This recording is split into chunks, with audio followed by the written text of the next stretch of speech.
Now moving on to the second question. It says integral of sin 3x into cos 4x. Here if you observe, cos has bigger angle, sin has smaller angle. The first step you always need to do is, if there is no 2, multiply and divide with 2. So that you will have half of integral of 2 cos 4x into sin 3x. It is always advisable that you write the product of cos and sin, or sin or cos, in the decreasing order of the angles, so that it will be easy for you to visualize. So this is something I would suggest.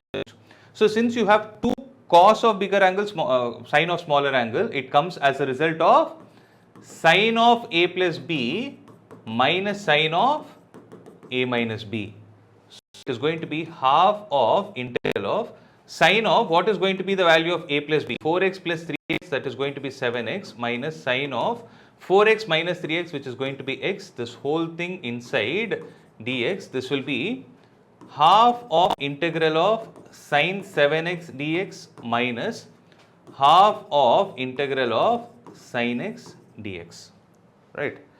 So what would be the final answer? It will be half of integral of sin 7x will be minus cos 7x the whole divided by 7, minus half of integral of sin x would be minus cos x plus c. So what would be the final answer? Minus cos 7x the whole divided by 14 plus cos x divided by 2 plus c would be the final answer.